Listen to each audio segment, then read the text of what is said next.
அப்ப 25 வருஷமா ஃபாஸ்ட்ராக் கூட கஸ்டமரா இருக்கேன்னு நானும் பெருமையா சொல்லிக்கலாம். Download Fastrack taxi. சந்தானம், நான் தான் தலைவர், மீண்டும் சொல்கிறேன் அப்படின்னு ஒரு நீண்ட அறிக்கையை அன்புமணி வெளியிட்டிருந்தார்.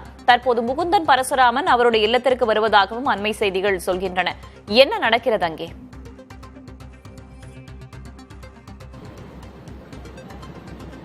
வேதவல்லி, பாட்டாளி மக்கள் கட்சியில பல்வேறு சமயங்கள்ல பாமகவினுடைய நிறுவனர் ராமதாஸ் மற்றும் பாமகவினுடைய தலைவராக இருக்கக்கூடிய அன்புமணி ராமதாஸுடைய பல்வேறு விஷயங்கள்ல கருத்து வேறுபாடுகள் இருந்தாலும் கூட அது பொதுவெளியில வெளிப்படாமல் இருந்தது. இருப்பினும் கூட முகுந்தன் பரசுராமனை இளைஞர் அணி தலைவராக நியமனம் செய்ததுல நேரடியாகவே பொதுவெளியில இருவருமே தங்களுடைய அதிருப்தியை வெளிப்படுத்தியிருந்தனர்.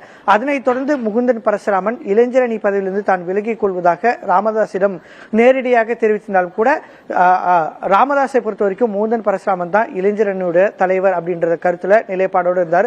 இருப்பினும் முகுந்தன் பரசுராமன் கட்சியினுடைய செயல்பாடுகளிலிருந்து விலகியே இருந்தார். இந்த நிலையில் தான் தற்போது பல்வேறு ஆண்டுகளுக்கு பிறகு வருகின்ற மே 11ஆம் தேதி இந்த சித்திரை பெருவிழா இளைஞர் மாநாடு என்பது பாமக சார்பிலும் வன்னியர் சங்கம் சார்பாக மீண்டும் நடைபெற இருக்கிறது. இளைஞர்களுக்கான ஒரு மாநாடு என்பதால இந்த மாநாட்டில் முகுந்தன் பரசுராமனுக்கு முக்கியத்துவம் அளிக்க வேண்டும் என்று பாமகவினுடைய நிறுவனர் ராமதாஸ் அன்புமணி ராமதாஸிடம் தெரிவித்திருக்கிறார். இந்த மாநாட்டுக்கான ஒருங்கிணைப்பு பணிகளை அன்புமணி ராமதாஸ் தான் மேற்கொண்டு வருகிறார். இருவருக்கும் மீண்டும் இந்த விஷயத்துல கருத்து வேறுபாடு ஏற்பட்டதன் காரணமாகவே பாமகவினுடைய தலைவர் நான் தான் என்று ராமதாஸ் அறிக்கையை வெளியிட்டிருந்தார்.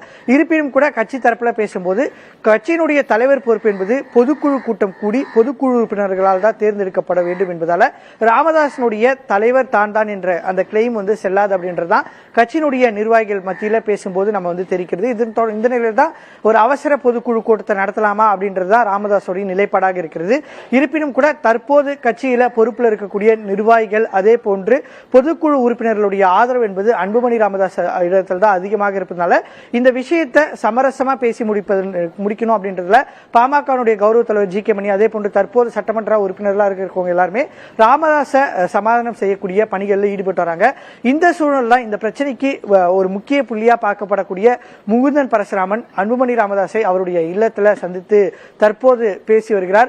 ஒரு சில நாட்கள்ல இந்த பிரச்சனை தீர்ந்துவிடும் அப்படின்றதுல அன்புமணி ராமதாஸ் மிகுந்த நம்பிக்கையோடு இருக்காங்க.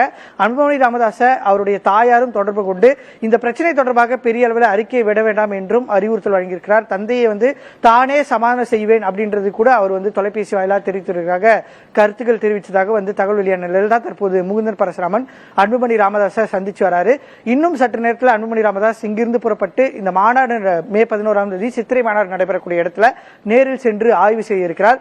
நாளை மறுநாள் கட்சியினுடைய நிர்வாகிகளை ராமதாஸ் அங்க சந்திச்சு வரக்கூடிய நிலையில நாளை அடுத்த கட்ட நகர்வு எப்படி இருக்க போகிறது என்பதையும் நாம் பொறுத்திருந்து பார்க்கலாம். இணைப்பில் இருங்க சந்தானம், தொடர்ந்து பேசலாம். அப்ப 25 வருஷமா ஃபாஸ்ட்ராக் கூட கஸ்டமரா இருக்கேன்னு நானும் பெருமையா சொல்லிக்கலாம்.